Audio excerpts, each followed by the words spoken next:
T centre पर आप सभी का स्वागत है। आज हम ऐसे वन लाइनर्स की बात करने वाले हैं जो कि आने वाले पेपर्स में काफ़ी इम्पोर्टेंट हैं। तो चलिए उन वन लाइनर्स को एक बार फटाफट देख लेते हैं। वेदों के पुनरुत्थान का श्रेय किसे जाता है? तो ये ज़रूरी क्वेश्चन है, पूछा गया है स्वामी दयानंद सरस्वती जी को। तो वेदों के पुनरुत्थान का श्रेय किसे गया है? स्वामी दयानंद सरस्वती जी को गया है। महात्मा गांधी द्वारा व्यक्तिगत सत्याग्रह आंदोलन के लिए प्रथम सत्याग्रही कौन चुना गया? तो कौन चुना गया था? विनोबा भावे। ठीक है, आगे चलते हैं। इसमें कुछ ऐसे भी क्वेश्चंस हैं जो कि ज़्यादा ज़रूरी नहीं है, जो ज़्यादा ज़रूरी नहीं है उसे मैं खुद से हटा दे रहा हूँ। तो अगला क्वेश्चन है, भारत सरकार के मुख्य विधि परामर्शदाता हैं अटॉर्नी जनरल ऑफ इंडिया। अगला क्वेश्चन देखते हैं, भारत की अर्थव्यवस्था कैसी है? तो भारत की अर्थव्यवस्था विकासशील है। हम लोग कभी विकसित नहीं हैं, हम लोग अभी विकासशील देश हैं। ठीक है, आगे चलते हैं। मुस्लिम लीग की स्थापना वर्ष 1906 में हुई थी। कहाँ हुई थी?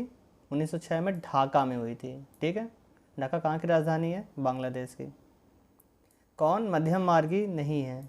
बाल गंगाधर तिलक मध्यम मार्गी नहीं है। भारतीय राष्ट्रीय कांग्रेस के सर्वप्रथम मुस्लिम अध्यक्ष कौन थे? कौन थे? बदरुद्दीन तैयब जी। ठीक है, आगे चलते हैं। भारत की राष्ट्रीय आय अनुमानित होती है।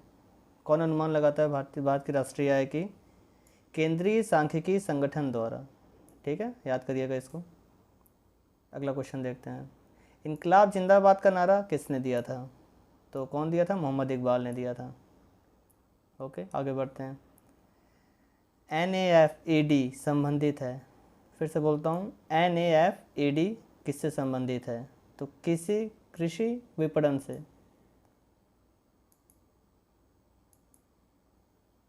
NAFED संबंधित है कृषि विपणन से। ठीक है, आगे बढ़ते हैं। वर्ष 1922 में गांधी ने सत्याग्रह आंदोलन वापस किस कारण से लिया? आखिर ऐसा क्या कारण था जिसकी वजह से उन्हें सत्याग्रह आंदोलन वापस लेना पड़ा?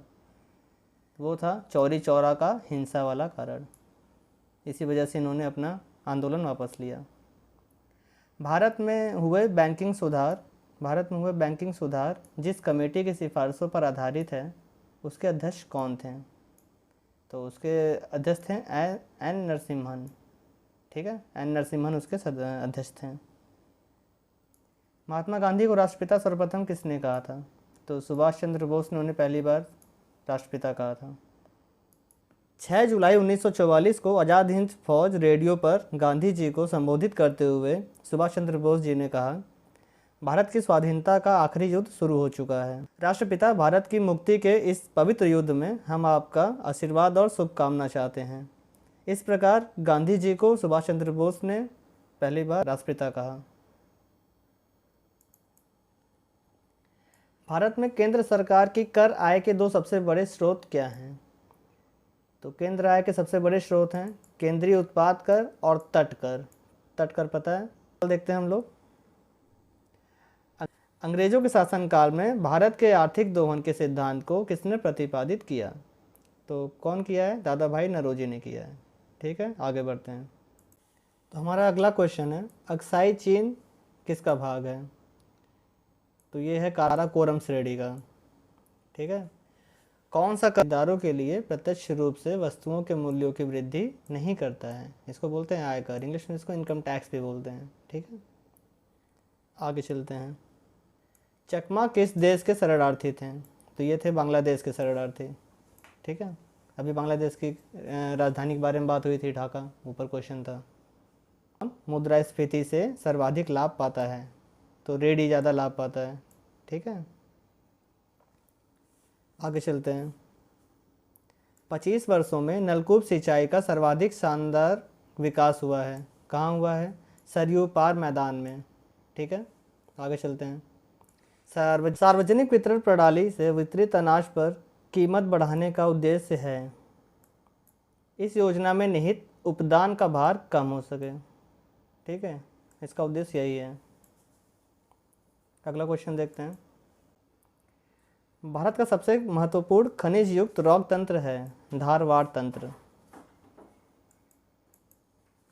भारत में आयात के सबसे बड़े मद हैं पूंजीगत वस्तुएं व पेट्रोलियम पदार्थ।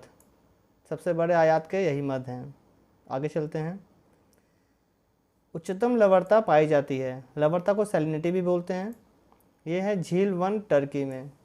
ठीक है, आगे चलते हैं। दक्षिणी प्रशांत महासागर की हम्बोल्ट जलधारा कैसी है? कैसी जलधारा है ये? शीत जलधारा है। ठीक है, आगे सवाल देखते हैं। वायुमंडल की अपेक्षिक आर्द्रता मापी जाती है, इसके लिए कौन सा यंत्र चाहिए?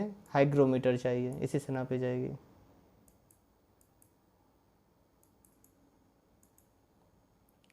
संसार की सबसे महत्वपूर्ण जहाजी नहर है स्वेज नहर। जब किसी बोतल में पानी भरा जाता है और उसे जमने दिया जाता है तो बोतल टूट जाती है, क्योंकि पानी जब जमता है तो पानी फैलता है। ठीक है, लिक्विड स्टेट में तो वैसे भी फ्लो करेगा। सर्वाधिक सघन खेती प्रचलित है, कहाँ की खेती बहुत प्रचलित है? जापान की।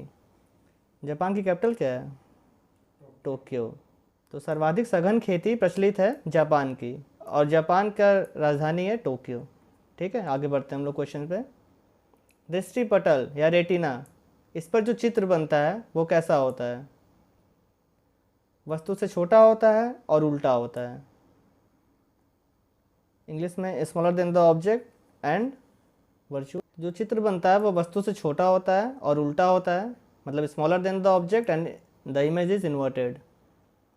अगला क्वेश्चन देखते हैं। पिछली जनगणना के अनुसार भारत का वह कौन सा प्रदेश है जहां स्त्रियों की संख्या पुरुषों से अधिक है? तो ऐसा एक ही राज्य है, केरल। एक और क्वेश्चन जो अभी छूट गया था, फिर से बोल देते हैं उसे भी। कौन सा देश सर्वाधिक घना बसा हुआ देश है?